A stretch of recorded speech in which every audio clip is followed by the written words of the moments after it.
আমরা সবাই ভালো আছি, সুস্থ আছি। তো আজকে ইকোনমিক্স এর আমাদের হলো আসসালামু আলাইকুম স্যার। হ্যাঁ, ওয়ালাইকুম আসসালাম। আজকে ইকোনমিক্স অর্থনীতির প্রথম পত্রের দ্বিতীয় চ্যাপ্টারের 10ম ক্লাস। মোটামুটি আজকে লেকচারে সেকেন্ড চ্যাপ্টারটা শেষ হয়ে যাবে আশা করছি। সো চলো আমরা আমাদের কাজগুলো মানে আমাদের লেকচার স্লাইডে আমরা চলে যাই।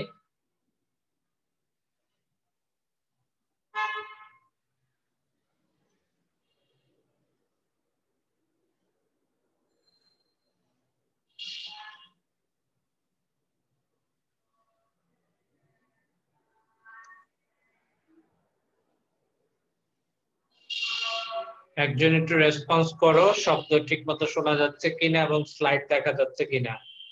শব্দ এবং স্লাইড, শব্দ শোনা যাচ্ছে কিনা এবং স্লাইড দেখা যাচ্ছে কিনা। তোমরা কি আমার কথা শুনতে পাচ্ছ?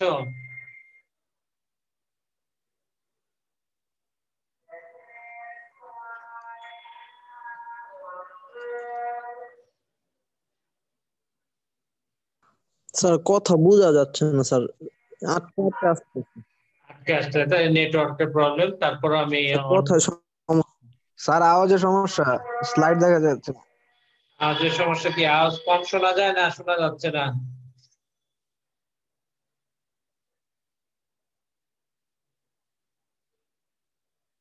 এখন শোনা যাচ্ছে?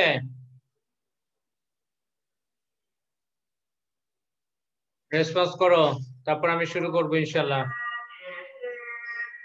দেখি আবার যাচ্ছে না। যাচ্ছে স্যার। হ্যাঁ, এখন শোনা যাচ্ছে না? ঠিক আছে, ওকে। জি স্যার, শোনা যাচ্ছে। হ্যাঁ, স্লাইড দেখা যাচ্ছে তো, তাই না? আচ্ছা, যাই হোক, আমরা পরম করুণাময় আল্লাহর নামে শুরু করছি। স্ক্রিন দেখা যাচ্ছে। হ্যাঁ,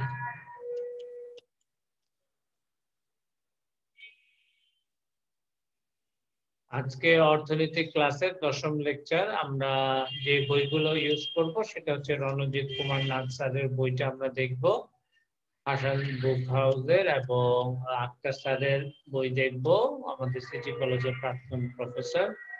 Angel Publication, you would like to see the cover page of that book. এই দুটো বই মূলত আমরা ইউজ করব। আজকে লেকচার 10ম লেকচার, ভোক্তা উৎপাদকের আচরণ। গত ক্লাসে আমরা যেগুলো খুব ভালো ভালো সাউন্ড অফ করো তোমরা, আমি সবাইকে মিউট করে দিচ্ছি।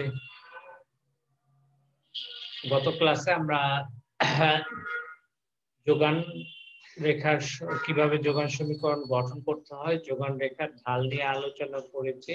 এছাড়াও আমরা আলোচনা করেছি যোগানের রাজনীতি, যোগানের সংকোচন, যোগানের প্রসারণ, যোগানের স্থিতিস্থাপকতায় ঢুকেছিলাম, কিছুটা পড়িয়েছি। মোটামুটি আজকে আমরা যোগানের স্থিতিস্থাপকতা দেখবো এবং ভারসাম্যটা দেখবো।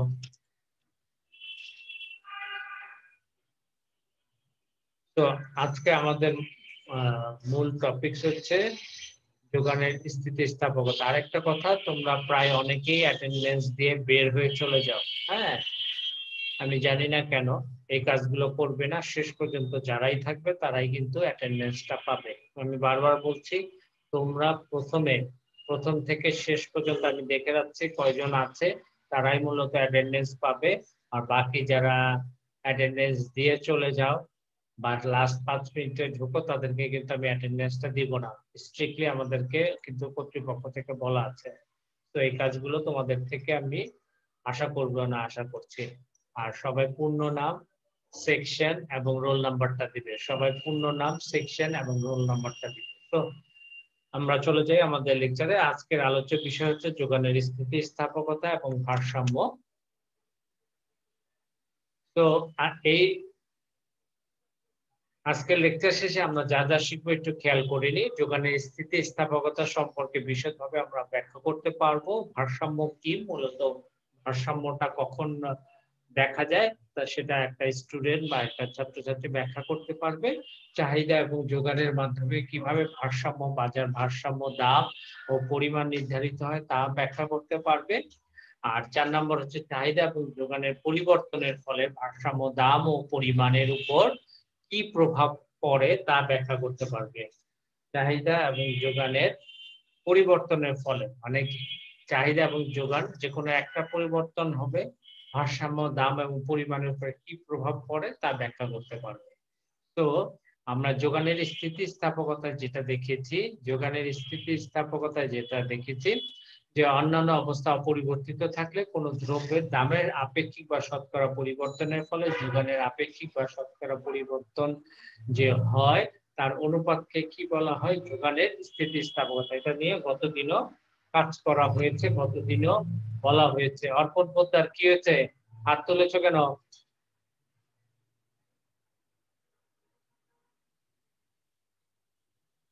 হ্যাঁ, অর্পণ পোদ্দার বলো। অর্পণ পোদ্দার কথা শুনতে পাচ্ছ? স্যার হ্যাঁ বলো, বলো শুনছে। কিছু বলবে তুমি?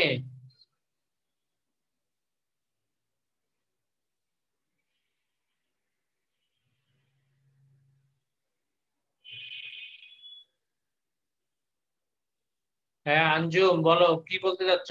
স্যার স্যার কথা বুঝতে স্যার অনেক সমস্যা হচ্ছে স্যার। হ্যাঁ, আমি নেটওয়ার্ক অন করে অফ করতেছি, নেটওয়ার্কের মেবি সমস্যা হচ্ছে স্যার তোমাদের। কথা বুঝতে স্যার অনেক সমস্যা হচ্ছে স্যার। হ্যাঁ, তোমাদের কথাও আমার কাছে কেটে কেটে আসতেছে। হ্যাঁ, তোমরা একটু নিজেরাও নিজেদের মোবাইল ফোন অথবা কম্পিউটার বা ল্যাপটপ থেকে যেটা বসেছো সেখানেও অন করে অফ করো। আর একদমই যদি না হয় এরপরে ইউটিউবে আমি ঘন্টা মানে শেষ হওয়ার 2-3টার ভিতরে ইউটিউবে আপলোড দিয়ে দেবো, ওখান থেকে দেখবে। আপাতত তোমরা দেখতে থাকো, ঠিক আছে? আমি অন করে অফ করছি। আচ্ছা, আরেকটা জেনারেল ইনস্ট্রাকশন আছে তোমাদের জন্য। তোমাদের 30 মার্কের একটা ইভালুয়েশন টেস্ট বা পরীক্ষা হবে এমসিকিউ টাইপের। সেই পরীক্ষার সিলেবাসটা হচ্ছে তোমাদের প্রথম চ্যাপ্টার ফুল, দ্বিতীয় চ্যাপ্টার এই ভারসাম্যের আগ পর্যন্ত, মানে যোগানের স্থিতিস্থাপকতার পরে যে ভারসাম্যটুকু পড়াচ্ছি তার আগ পর্যন্ত থাকবে।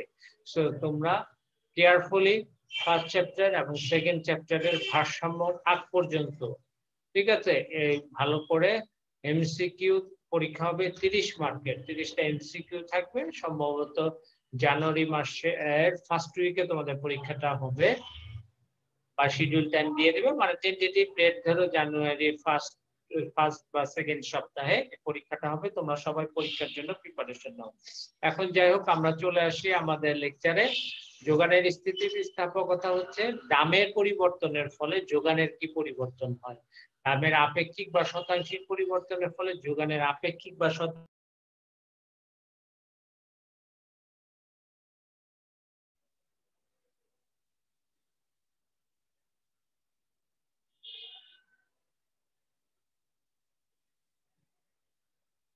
হ্যাঁ, তোমরা কি আমাকে শুনতে পাচ্ছ?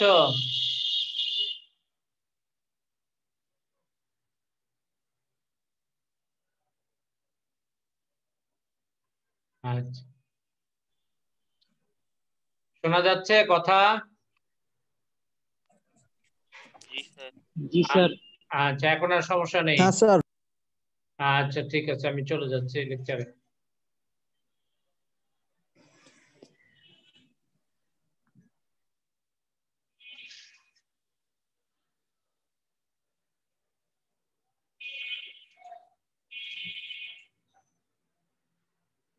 যাই হোক, তো যোগানের পরিমাণের পরিবর্তন ডিভাইডেড বাই দামের আপেক্ষিক পরিবর্তন, একটু খেয়াল করি আমরা। তো যোগানের দামের পরিবর্তনের ফলে যোগানের কি পরিবর্তন হয় তার অনুপাতকে বলা হচ্ছে যোগানের স্থিতিস্থাপকতা। তো যোগানের পরিমাণের পরিবর্তন, এটা পরিমাণের আপেক্ষিক বা শতাংশিক পরিবর্তন, সেটা হচ্ছে যোগানের পরিমাণের পরিবর্তন ডেল্টা কিউএস ডিভাইডেড বাই প্রাথমিক যোগান কিউএস। দামের আপেক্ষিক পরিবর্তন কিভাবে মেজারমেন্ট করা যায়? দামের পরিবর্তন ডেল্টা পি ডিভাইডেড বাই প্রাথমিক দাম ইনটু 100, ওখানেও ইনটু 100, এই 100 চলে গেল, এটা অনেকবারই বোঝানো হচ্ছে। Delta QS by QS delta P by P. So সেই ক্ষেত্রে আমরা কি পাচ্ছি? সেক্ষেত্রে আমরা পাচ্ছি হচ্ছে delta QS by QS into নিচের পোর্শনটা নিচের পোর্শনটা, নিচের যে অংশটা সেটা ইনটু হিসেবে ওই সাইডে উল্টে যায়, P divided by delta P. So delta QS by delta P into P divided by QS. So যোগানের স্থিতিস্থাপকতার প্রকারভেদ আমরা জানি, যোগানের স্থিতিস্থাপকতা হলো 5 প্রকার। Elasticity of supply greater than 1, elasticity of supply less than 1, elasticity of supply 1 এর সমান, ইলাস্টিসিটি অফ সাপ্লাই 0, আর ইলাস্টিসিটি অফ সাপ্লাই কি? ইলাস্টিসিটি অফ সাপ্লাই হচ্ছে ইনফিনিটি। ঠিক আছে, এখন কথা হচ্ছে যে স্যার এই যে যোগানের স্থিতিস্থাপকতা, সেই স্থিতিস্থাপকতা কয় প্রকার? যোগানের স্থিতিস্থাপকতা 5 প্রকার। এই প্রকারভেদ, যে প্রকারভেদগুলো আমরা কিভাবে জানবো? ঠিক আছে, এখন আমি আসি, গতদিন এখান থেকে করেছি, তোমরা এই জায়গাটাতে খুব ভালো করে ফোকাস করো।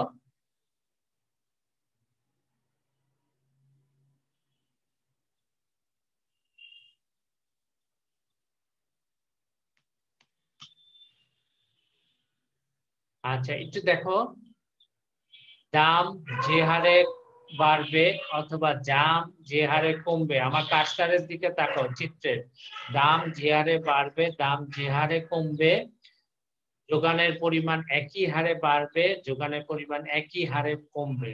ধরো 5% বৃদ্ধি পেল দাম, যোগানও 5% বৃদ্ধি পেল, অথবা দাম 5% কমলো, যোগানও 5% কমে যাবে। এই যে বৃদ্ধি, সে দাম বাড়লে যোগান বাড়ে, দাম কমলে যোগান কমে, কিন্তু বৃদ্ধির হারটা একই হারে।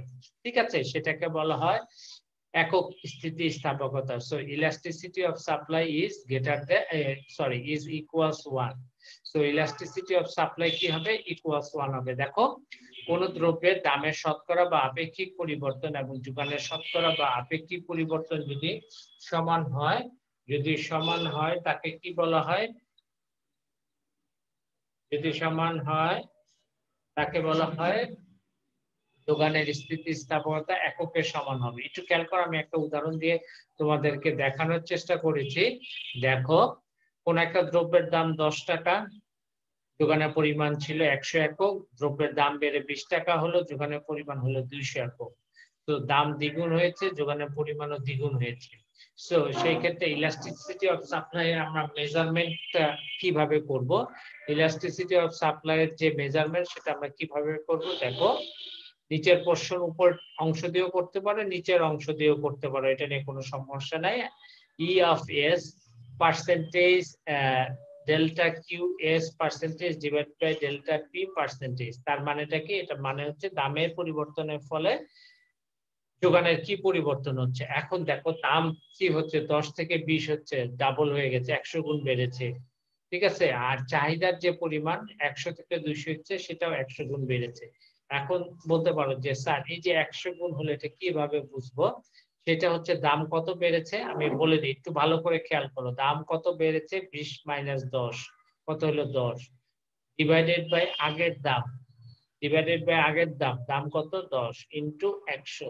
আমি আবার বলছি, এই যে percentage change in delta QS, এই যে তোমার চাহিদার যোগানের পরিমাণ কত পার্সেন্ট বাড়লো, সেটা কিভাবে আমরা বের করব? বের করব হলো পরবর্তী দাম থেকে আগের দাম বিয়োগ, বা পরবর্তী যোগানের পরিমাণ থেকে আগের যোগানের পরিমাণ বিয়োগ। যদি ডেল্টা কিউএস আমরা বিবেচনা করি, তাহলে পরবর্তী যোগান কি হচ্ছে? একটু খেয়াল করো, পরবর্তী যোগানের পরিমাণ হচ্ছে 200 একক, আগের যোগানের পরিমাণ 100 একক। সো 200 মাইনাস 100 সমান সমান 100। 100 ডিভাইডেড বাই প্রথম প্রাথমিক যোগানের পরিমাণ 100 ইনটু 100, তার মানে 100 100 চলে গেল, 100 100%। ঠিক একই ভাবে দামের পরিবর্তনটা দেখো, তো কতটুক বাড়ছে? 20 মাইনাস 10, 10 বেড়েছে, 10 ডিভাইডেড বাই প্রাথমিক দাম 10 ইনটু 100, 10 10 কেটে গেল 100।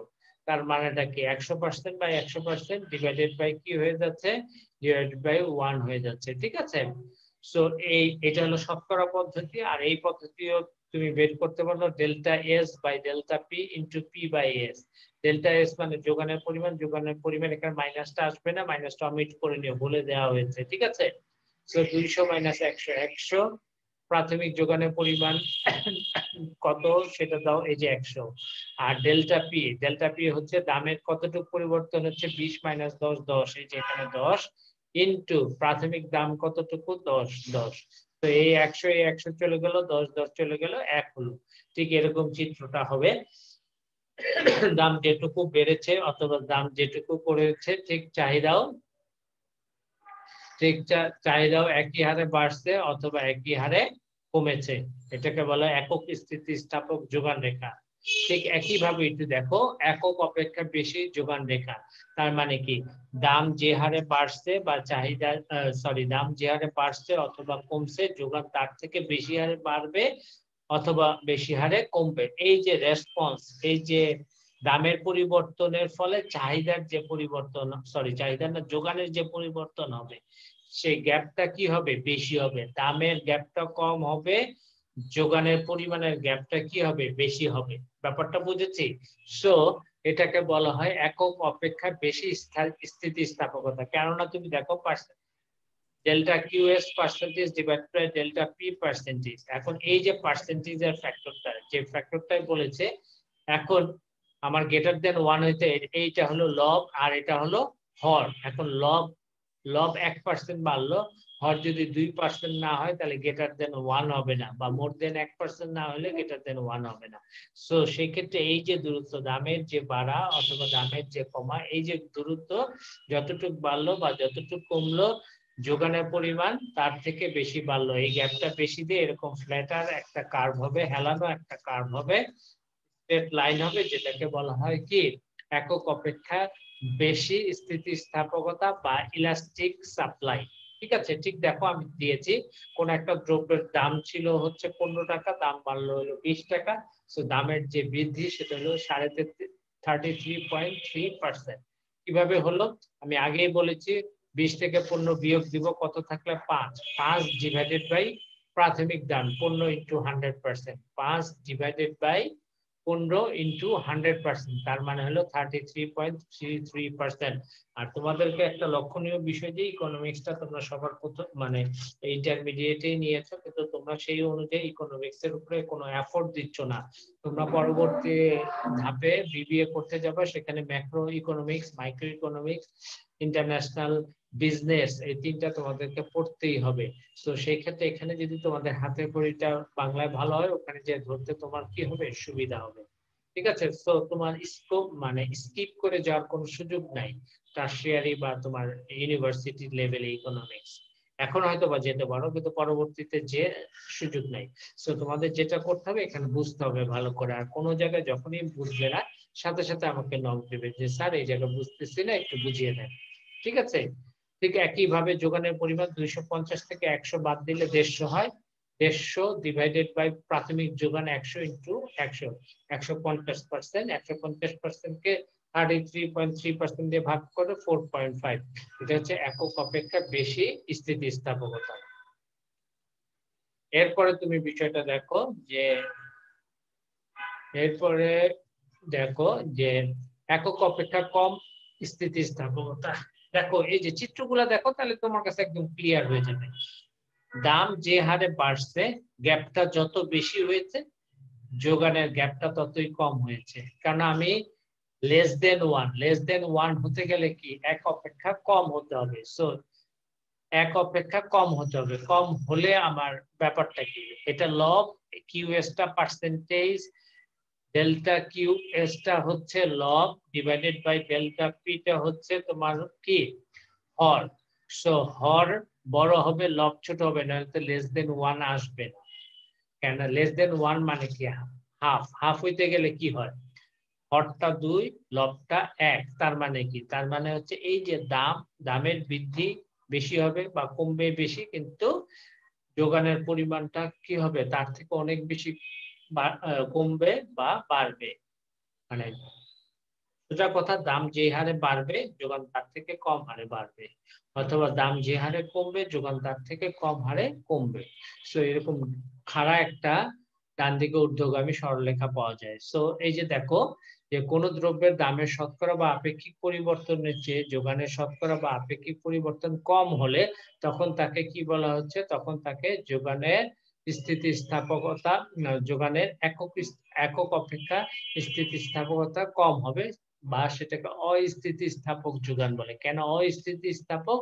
তার মানে কি যোগানের রেসপন্সটা কম, মানে দাম বেশি হারে বাড়ছে, যোগান ওইরকম বাড়ে নাই, বা দাম বেশি হারে কমছে, যোগান ওইরকম কমে নাই। ঠিক আছে? ঠিক একইভাবে দেখো, কোন দ্রব্যের দাম 15 টাকা, যোগানের পরিমাণ 100 একক, কোন দ্রব্যের দাম 20 টাকা, যোগানের পরিমাণ 120 একক।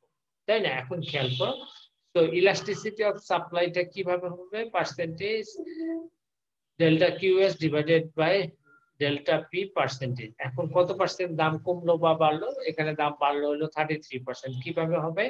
20 থেকে 15 বাদ দিলে থাকে 5 ডিভাইডেড বাই 15 ইন্টু 100। ঠিক আছে, শতকরা হিসেবে, সো 33%।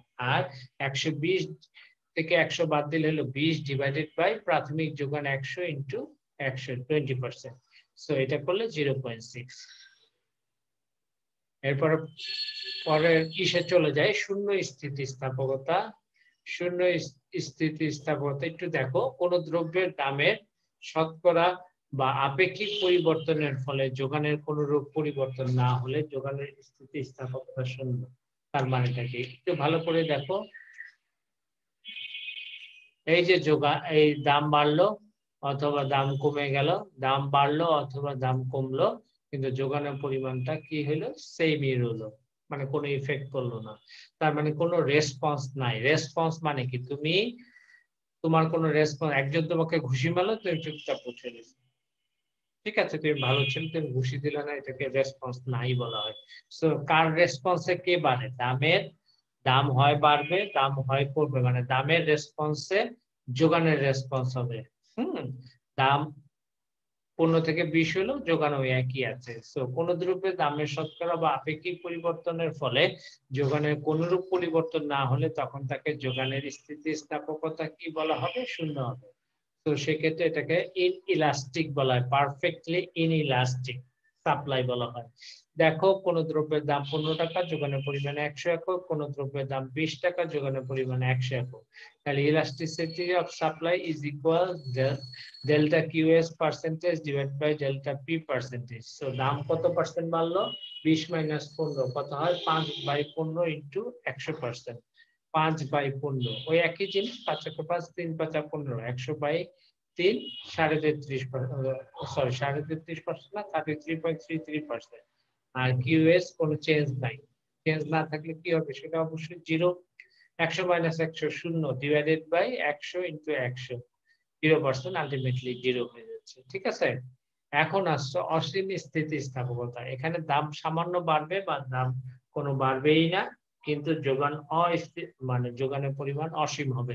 সো কোন দ্রব্যের দামের কোনরূপ পরিবর্তন ছাড়াই যোগানের পরিবর্তন হলে তাকে যোগানের স্থিতিস্থাপকতা অসীম হবে, পারফেক্টলি ইলাস্টিক সাপ্লাই বলা হয়।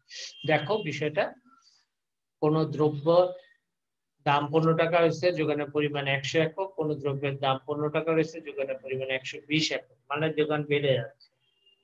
তো সেই ক্ষেত্রে যোগানের স্থিতিস্থাপকতা কি হবে? যোগানের স্থিতিস্থাপকতা elasticity of supply is equals infinity. ঠিক আছে, অসীম হবে।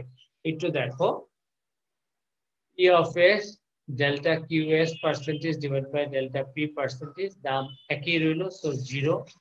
আর 20 মাইনাস 100, 20/100 ইন্টু 100 কত হচ্ছে? 20%। সো 1/0 মানে ইনফিনিটি। তার মানে এটার তাৎপর্যটা কি? তাৎপর্যটা হচ্ছে, সারমর্মটা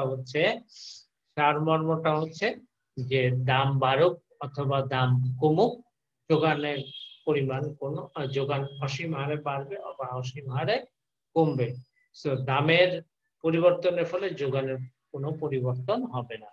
তো এই 5টা চিত্র আমরা আগে দেখিয়েছি, তো এটা নিয়ে এখন আমি কথা বলবো না। এখন আমরা চলে যাব হচ্ছে টোটালটাই, শতকরা সূত্র এগুলো দেখিয়েছি, এটা তোমরা করবে। এখন আমরা আসবো ভারসাম্যে। তোমাদের এই পর্যন্ত কারো কোনো সমস্যা আছে কিনা? স্থিতিস্থাপকতায়, যোগানের স্থিতিস্থাপকতায় কারো কোনো প্রবলেম আছে কিনা তাহলে বলো। তাহলে আমি আগে সলিউশন করব, তারপর আমরা ভারসাম্যে যাব। কারো কোনো জায়গায় প্রবলেম আছে? আছে তোমাদের কারো কোনো জায়গায় problem?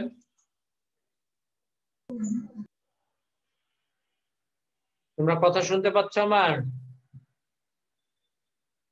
Do you have any problem regarding elasticity of supply? যোগানের স্থিতিস্থাপকতায় কারো কোনো প্রবলেম কি আছে? থাকলে বলো। নাই, ঠিক আছে। আমরা ভারসাম্যে চলে যাই। ভারসাম্যটা কি? ভারসাম্য হচ্ছে একটা স্থিতি অবস্থা। যেমন একটা গামলা যখন তুমি উপর করে রাখো, হ্যাঁ, উল্টা দিকে উপর করে রাখো, তখন সে কি থাকে? ভারসাম্যে থাকে। হ্যাঁ, উপর করে রাখলে কি ভারসাম্যে থাকবে? কখনোই না। ওটার উপরে যদি একটা মার্বেল রাখো তখন সেটা পড়ে যাবে। ভারসাম্যে কখন? একটা বোল যখন তার নরমাল অবস্থায় রাখো, রাখলে যখন সেটা থেকে একটা মার্বেল ছাড়ে, মাঝের যে পয়েন্টে বসে থাকে সেটাকে বলা হয় ভারসাম্য। ভারসাম্য ইংরেজি শব্দ হলো ইকুইলিব্রিয়াম। ইকুইলিব্রিয়াম, ইকুইলিব্রিয়াম বা ভারসাম্য বা স্থির অবস্থা বলা হয়। তো এই ইকুইলিব্রিয়াম শব্দটি ল্যাটিন দুটো শব্দ হতে এসেছে। সেটা হচ্ছে অ্যাকোয়াস, ACQUAS, অ্যাকোয়াস, এবং লিব্রা, LIBRA। অ্যাকোয়াস মানে সমান, লিব্রা মানে সমতা। মানে যে অবস্থা সর্বদাই সমান অবস্থায় থাকাকেই বলা হয় ভারসাম্য। There is no tendency to this.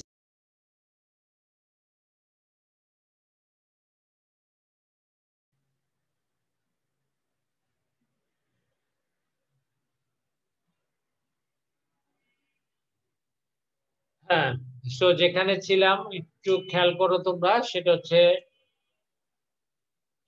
Equilibrium. Equilibrium শব্দটি হচ্ছে দুটো ল্যাটিন শব্দ অ্যাকোয়াস এবং লিব্রা হতে এসেছে। অ্যাকোয়াস শব্দের অর্থ হচ্ছে সমান, লিব্রা শব্দের অর্থ হচ্ছে সমতা। মানে যে অবস্থা সর্বদাই সমান সমতায় থাকবে সেটাকেই বলা হচ্ছে ভারসাম্য। এরপরে হচ্ছে ভারসাম্য সম্পর্কে একজন অধ্যাপক প্রফেসর লেভেস্কি এর মতে দেখো কি বলছে, যে ভারসাম্য হচ্ছে এমন এক অবস্থা যেখানে অর্থনৈতিক চলকের কোনো পরিবর্তনের প্রবণতা থাকে না। মানে যেই অবস্থায় আছে সেই অবস্থায় থাকবে। So an equilibrium position is one form where there is no tendency to move. যে অবস্থা থেকে সে সরে আসবে না। অধ্যাপক এসি চিয়াং বলেছেন, ভারসাম্য হলো নির্বাচিত পারস্পরিক সম্পর্কযুক্ত চলক সমূহের একটি সংঘবদ্ধ অবস্থা, যেখানে তাদের মধ্যে সমন্বয় ক্রিয়া এরূপ ভাবে পরিচালিত হয় যাতে এদের দ্বারা গঠিত মডেলের মধ্যে কোনো পরিবর্তনে অন্তর্নিহিত কোনো প্রবণতা বিরাজ করে না। এর মানে হচ্ছে একটা বস্তু যে অবস্থায় আছে ওই অবস্থায় থাকবে, ওই অবস্থা থেকে মুভ করবে না। অথবা দুইটা পারস্পরিক সম্পর্কযুক্ত চলকের ঘাত প্রতিঘাতের মাধ্যমে যে অবস্থায় সে কি হলো, যে অবস্থায় সে থাকবে সেই অবস্থায় চিরকালীন থাকবে, সেখান থেকে মুভ করবে না, সেটাকে বলা হয় ভারসাম্য অবস্থা। তো সুতরাং বলা যায় ভারসাম্য বলতে বিভিন্ন পারস্পরিক চলক সমূহের পারস্পরিক ক্রিয়া প্রতিক্রিয়ার মাধ্যমে স্থিতি অবস্থা অর্জন করাকে বোঝায়। অর্থনীতিতে বাজার ভারসাম্য বলতে কি বোঝায়? একটি নির্দিষ্ট সময়ে বাজারে অসংখ্য ক্রেতা ও বিক্রেতার দর কষাকষির মাধ্যমে ভারসাম্য দাম এবং পরিমাণ নির্ধারিত হওয়াকে নির্দেশ করে। সো যে দামে বাজারে কোনো দ্রব্যের চাহিদা এবং যোগান পরস্পর সমান তাকে ভারসাম্য দাম বলা হয়। আর ভারসাম্য দামে যে পরিমাণ দ্রব্য বাজারে ক্রয় বিক্রয় করা হয় তাকে বলা হয় ভারসাম্য পরিমাণ। ঠিক আছে, তাকে বলা হয় ভারসাম্য পরিমাণ। সো ভারসাম্য বলতে কি বোঝাচ্ছে? আমি যদি অর্থনীতির ভাষায় বলি, যেখানে অসংখ্য ক্রেতা বিক্রেতা তারা দর কষাকষির মাধ্যমে একটা নির্দিষ্ট দামে নির্দিষ্ট পরিমাণ দ্রব্য ক্রয় বিক্রয় করা হবে তাকে বলা হয় ভারসাম্য অবস্থা। এখন এখানে দুইটা জিনিস আমাদেরকে মনে রাখতে হবে। প্রথম হচ্ছে ভারসাম্য দাম, পরবর্তীতে হচ্ছে ভারসাম্য পরিমাণ। ভারসাম্য দামটা কাকে বলা হয়? ভারসাম্য দাম হলো যে দামে ক্রেতা ও বিক্রেতা উভয়ই কি করতে হচ্ছে, মেনে নিয়ে, ক্রেতা ক্রয় করতে ইচ্ছুক, বিক্রেতা বিক্রয় করতে ইচ্ছুক, সেই দামটাকে বলা হয় ভারসাম্য দাম। সেই দামকে বলা হচ্ছে ভারসাম্য দাম। আর ভারসাম্য পরিমাণটা কাকে বলা হয়? ভারসাম্য দামে যে পরিমাণ দ্রব্য বাজারে ক্রয় বিক্রয় করা হয় তাকে বলা হয় ভারসাম্য পরিমাণ। এখন আসো আমরা একটা ম্যাথ দেখি, সিম্পল অ্যালজেব্রা 9-10 এর মতো তোমরা পড়ে এসেছো। তারপর আমি একটু দেখিয়ে দিচ্ছি চাহিদা ও যোগানের সমতার মাধ্যমে কিভাবে ভারসাম্য দাম ও পরিমাণ নির্ধারিত হয়। তো আমরা জানি চাহিদা সমীকরণ QD, কোয়ান্টিটি ডিমান্ডেড, মানে চাহিদার পরিমাণ, এ মাইনাস বিপি প্যারামিটার দিয়ে দেখেছি, এটা গাণিতিক সংখ্যার সূচক দিয়ে দেখে এলাম 10 মাইনাস 2p। আর যোগান সমীকরণ কিউএস সি প্লাস জিপি সমান সমান সংখ্যাসূচক সমীকরণ দিয়ে দেখাচ্ছি 2 প্লাস 2p। তো বাজার আমরা জানি ভারসাম্য অবস্থায়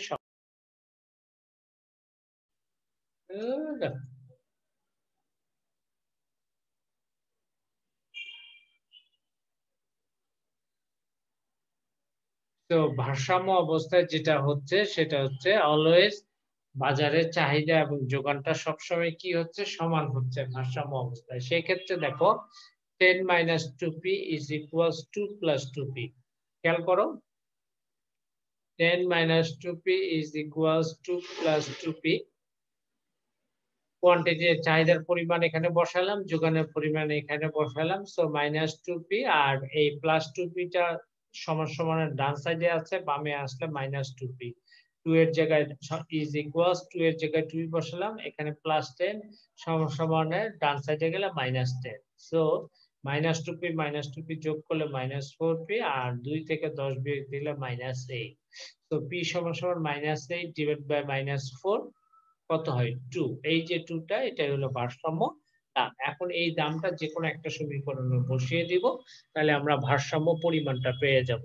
তাহলে দেখো এই ভারসাম্য দাম 1 ও 2 নম্বর যে কোনো একটাতে বসালে সেম চাহিদার পরিমাণটা পাবো। দেখো কিউডি 10 মাইনাস 2p, পি এর মান পেয়েছি 2, বসালাম 2 দুগুণে 4, 10 থেকে 4 বিয়োগ দিলে 6। ঠিক একই ভাবে কিউএসএ কোয়ান্টিটি সাপ্লাই যদি আমরা বসিয়ে দিই, তাহলে সেখানে হচ্ছে 2 প্লাস 2p, 2 প্লাস 2 ইনটু 2, 2 দুগুণে 4, 4 আর 2 6। সো আমাদের ভারসাম্য দাম নির্ধারিত হলো 2 টাকা এবং ভারসাম্য পরিমাণ নির্ধারিত হলো কত, 6 একক।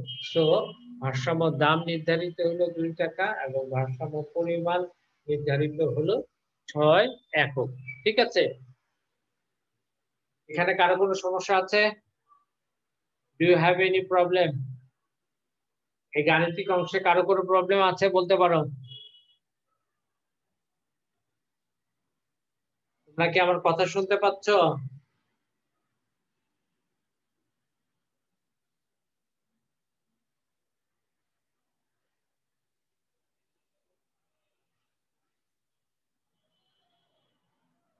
হ্যালো, একজন রেসপন্স করো, তোমাদের এখানে কোনো সমস্যা আছে কিনা? জি স্যার, শোনা যাচ্ছে শোনা যাচ্ছে। Yes, sir. আচ্ছা, তো দেখো এখন আমরা চলে যাচ্ছি যে চাহিদা ও যোগানের সমতার মাধ্যমে কিভাবে বাজার ভারসাম্য দাম পরিমাণ নির্ধারিত হয়। এটা একটা সূচি দিলাম। দাম দেখো 1 টাকা, 2 টাকা, 3 টাকা। এই একটা দাম যখন 1 টাকা, চাহিদার পরিমাণ হচ্ছে 8 একক, যোগানের পরিমাণ হলো 4 একক। হ্যাঁ, চাহিদা বেশি যোগান কম। দেখো QD is greater than QS, চাহিদা বেশি যোগানটা কম। তো চাহিদা যদি বেশি থাকে যোগান কম হয়, তাহলে ভারসাম্যহীন অবস্থা। আগে এটা বুঝো। ঠিক একইভাবে দাম যখন 2 টাকা, চাহিদা পরিমাণ 6 একক, যোগানের পরিমাণ 6 একক। কিউডি সমান সমান কিউএস, মানে চাহিদা এবং যোগান সমান, সেই জায়গায় হচ্ছে ভারসাম্য নির্ধারিত। আবার দাম যখন 3 টাকা, তখন চাহিদা পরিমাণ 4 একক, যোগানের পরিমাণ 8 একক, তখন সেটা হচ্ছে কি বেশি, যোগানটা বেশি, চাহিদাটা কম। যোগানটা বেশি, চাহিদাটা কম। ঠিক আছে, যে কিউডি লেস দেন কিউএস, সেটা ভারসাম্য। এই যে অবস্থা, এই অবস্থাটাকে আমি একটা চিত্রের রূপ দিব। দেখো সবাই একটু খেয়াল করো, এই টোটালটাকে আমি একটা চিত্রের রূপ দিব। যে ভূমি অক্ষে যোগান বা ডিমান্ড বা সাপ্লাই দিয়েছি, লম্ব অক্ষে দাম দিয়েছি। জি জি প্রাইম হলো চাহিদা রেখা, এস এস প্রাইম হলো যোগান রেখা। কোন বিন্দুতে ছেদ করেছে, ই বিন্দুতে। আমরা একটু আগে দেখি, দেখো দাম যখন 2 টাকা, চাহিদাও 6 একক, যোগানও 6 একক, সেটা হচ্ছে ভারসাম্য। এই যে দেখো দাম যখন 2 টাকা, এই যে ই বিন্দু সাপেক্ষে চাহিদাও 6, যোগানও 6। খেয়াল করেছো? দাম 1 টাকা হলে কি হচ্ছে, সি এর সাপেক্ষে যোগানের পরিমাণ 4 আর বি এর সাপেক্ষে চাহিদা রেখায় কোন বিন্দুতে ছেদ করছে, বি বিন্দুতে যোগান হলো 8। তার মানে কি দাম যখন 1 টাকা, সি বিন্দুর সাপেক্ষে যোগান রেখায় যোগান দেখায়, যোগানের পরিমাণ 4 একক, চাহিদার রেখায় চাহিদা দেখায় বি বিন্দুর সাপেক্ষে চাহিদার পরিমাণ হলো 8 একক। তাহলে কোনটা বেশি? চাহিদাটা বেশি, যোগানটা কম। তাহলে এই যে সিডি এটাকে বলা হয় এই পরিমাণ শর্টেজ আছে। শর্টেজ মানে কি? ঘাটতি আছে বাজারে। বাজারে যদি ঘাটতি থাকে মানে 10 কেজি পেঁয়াজ বিক্রি করতে আসছে 50 কেজি চাহিদা, কারাকারি হবে। কারাকারি হলে কি হবে? দামটা বেড়ে যাবে। ঠিক এখানে অভারসাম্য অবস্থায় আছে, ঘাটতি আছে, সো দাম বেড়ে কোথার দিকে যাবে? ই পয়েন্টে যাবে। ঠিক আছে? দাম বেড়ে কোথায় যাবে? ই পয়েন্টের দিকে যাবে।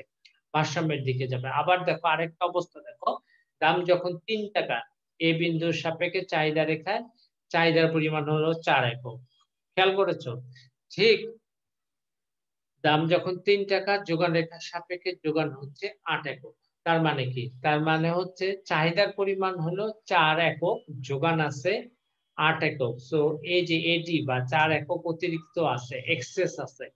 এক্সেস আছে। তাহলে এক্সেস হচ্ছে আগে বিক্রি করতে নিয়ে আসছে 10 কেজি পেঁয়াজ। পেঁয়াজের চাহিদা হচ্ছে 2 কেজি। তাহলে কি হবে? দামটা কমে যাবে। দাম কমে যাবে। দাম কমে কোন দিকে আসবে? ই পয়েন্টে আসবে।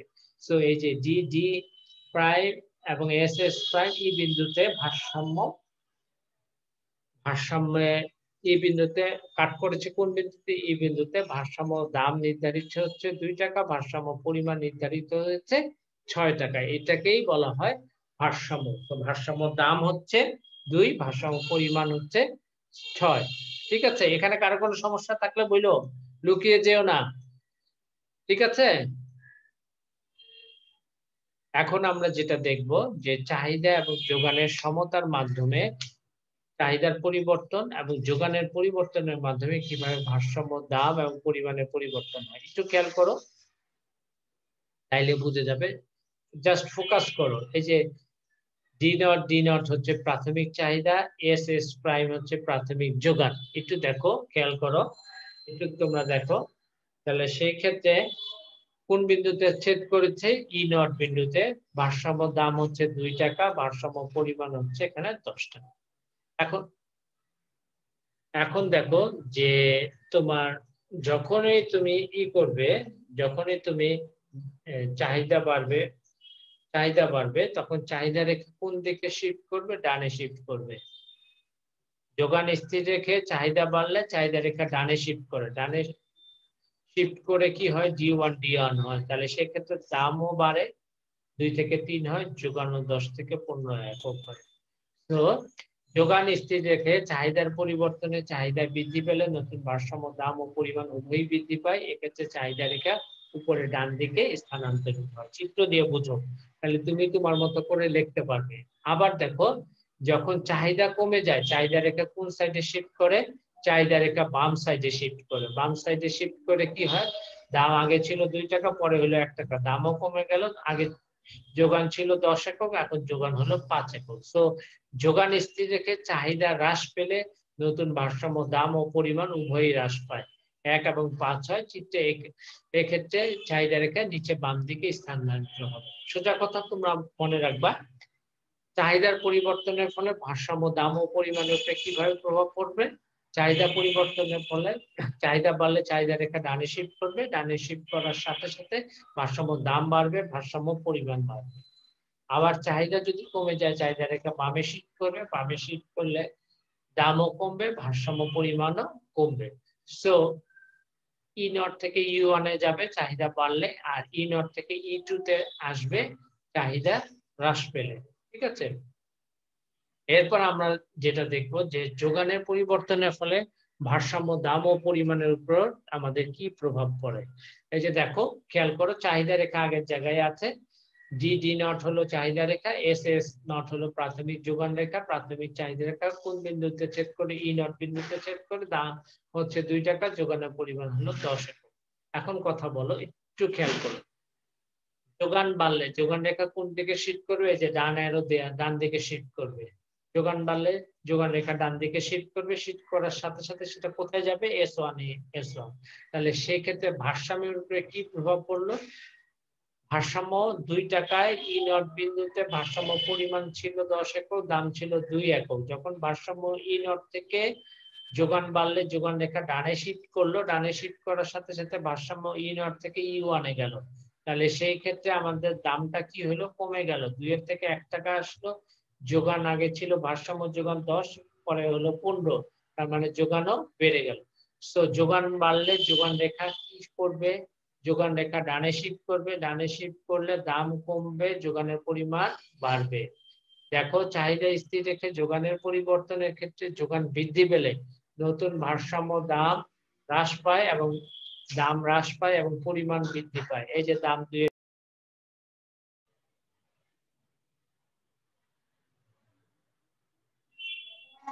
সবাই আছে।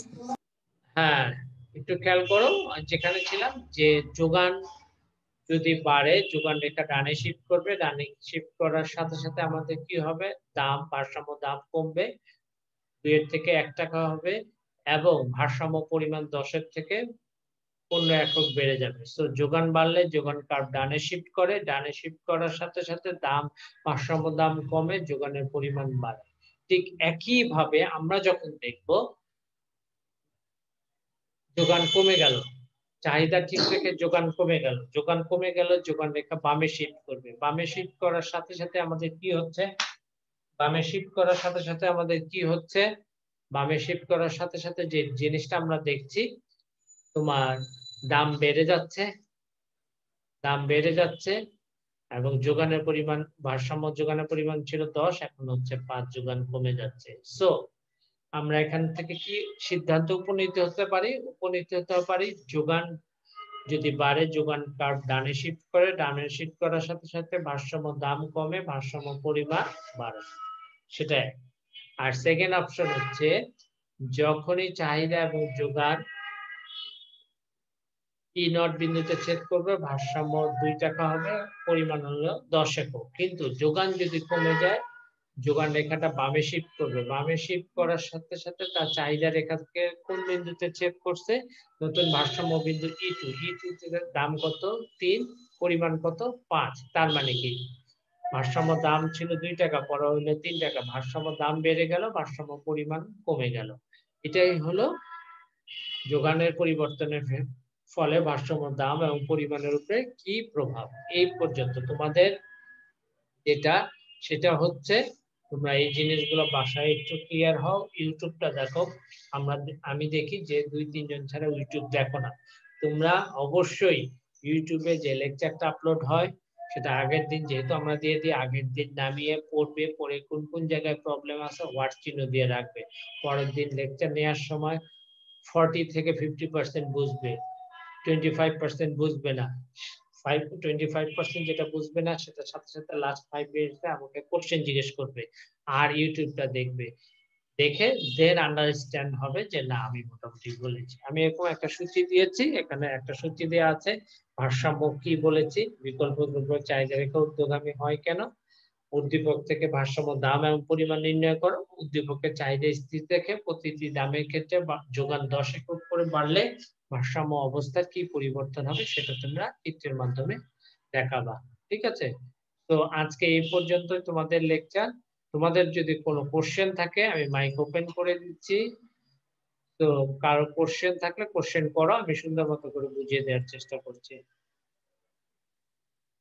প্রত্যেকে।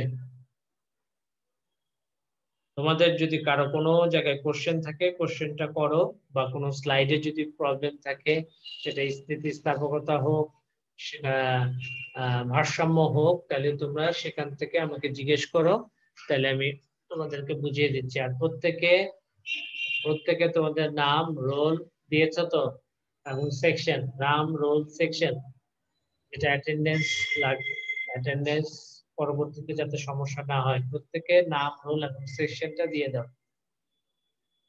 তো তোমাদের কারো কোনো সমস্যা আছে? অর্পণ পোদ্দার,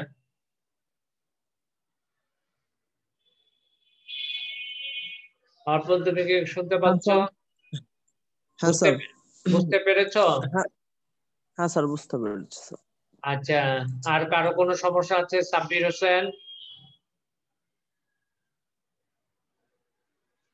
সাব্বির তুমি কি কথা শোনা যাচ্ছে আমার?